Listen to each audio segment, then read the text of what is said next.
Salam sejahtera. Pagi ini saya nak kongsikan kepada semua satu komponen yang sering disalah tafsir oleh orang ramai. Okay? Termasuk saya ketika baru mula berjinak-jinak dengan elektronik. Okay? Komponen tersebut ialah ni. Nampak ni yang saya tunjuk ni. Oh, jauh tak nampak Saya simpan dekat sikit. Okay, nampak ni. Komponen ni dia di label SG pada papan litar ni. Ada yang di label SA. Okay. So, untuk ataupun kepada mereka yang baru berjinak-jinak dengan elektronik, sekali pandang mereka akan kata ni diode, ada yang kata Zener diode, ada yang kata TVS diode. Okay. So, untuk pengetahuan anda, kalau dia diode, dia dilabel dengan D ataupun ZD kalau Zener diode, betul? Tapi ini dilabel SG. Okay. So, untuk pengetahuan anda, SG bermaksud spark gap. Kalau dia dilabel SA bermaksud surge absorber ataupun ada yang panggil surge arrestor. Okay. So, hari ini saya nak terangkan kepada anda kegunaan dia dan bagaimana kita nak periksa. Okay. Sebelum tu, ini yang moden.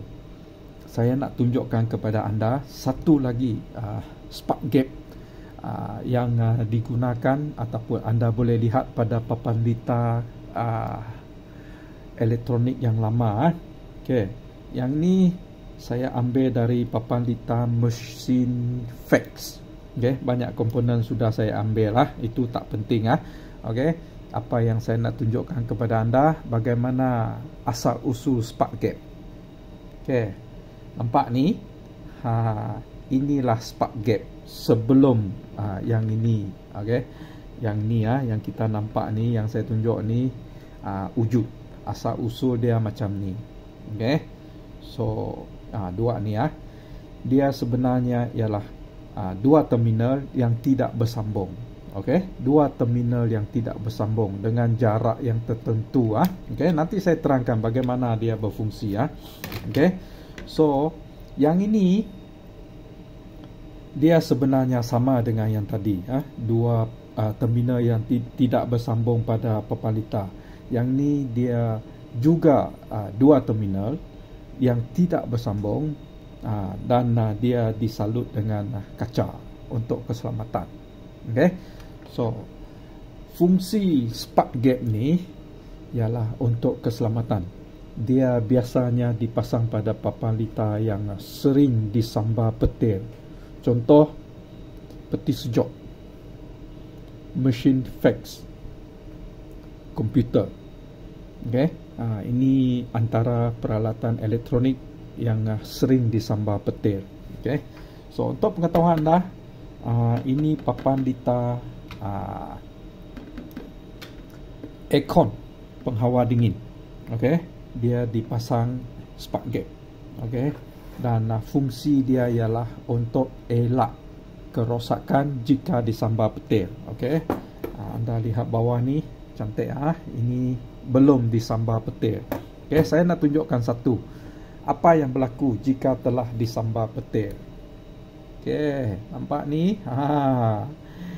Sama ni papan litar yang sama. Ini spark gap. Dia telah disambar petir dan apa yang berlaku? Berlakunya letupan. Saya tak tahu letupan besar atau letupan kecil dan papan litar ni sebenarnya putus. Okay, ni saya sambung balik. Okay. So, bagaimana dia berfungsi? So, saya nak terangkan yang asas dulu. Yang ini pada mesin fax. Anda lihat, ini live, ini neutral. Okay. Ini live, ini neutral. Di bawah sini, live, neutral di sini. Okay. Neutral di sini. Yang ini neutral. Okay. Selain daripada itu, dia juga disambung kepada wayar bumi. Okay. Biasanya pada kedudukan skru ataupun ground. Okay. Anda lihat di sini, ini akan disambungkan kepada wayar bumi, neutral di sini. Okay. jika peralatan elektrik disambar kilat, botan dia tinggi. So apa yang berlaku? Akan berlaku percikan api. Dia akan melompat ke bahagian neutral. Kalau wayar bumi ataupun earth bertembung dengan neutral, seluruh rumah anda akan bergelap. Okey, LCD kah, main switch anda akan trip. So itu untuk elak kerosakan yang lebih teruk. Okey, so fungsi spark gap ialah, jika peralatan elektrik anda disambar petir, elektrik yang masuk ke dalam wayar bumi akan sampai di sini, betul? Sebab ni disambung kepada wayar bumi dan dia akan melompat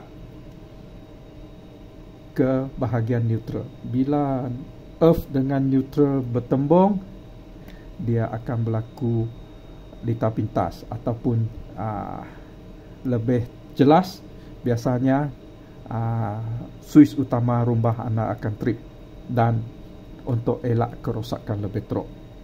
Okey, so yang ni juga sama, okey, nampak sini, ini live, ini neutral. Okey, so disambung di sini. Okey, yang ini disambung kepada chassis. Ini sebenarnya wayar bumi. Okey, nampak di sini, wayar bumi sambung kepada spark gap.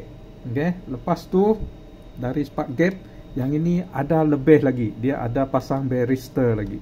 Okey, so kalau katakan papan lita ini disambar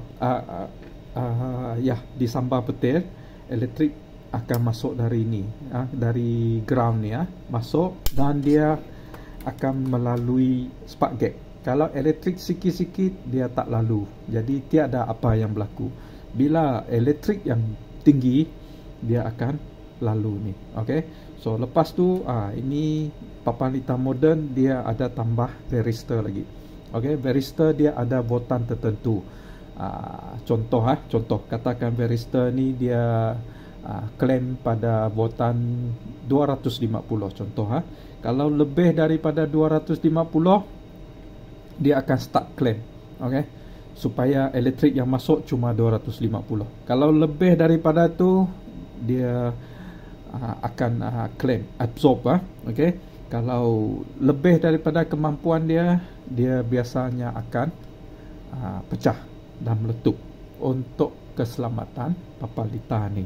Okey, so yang ni SG bukan Zener diode ataupun diode. Ni adalah spark gap. Fungsi dia ialah untuk keselamatan.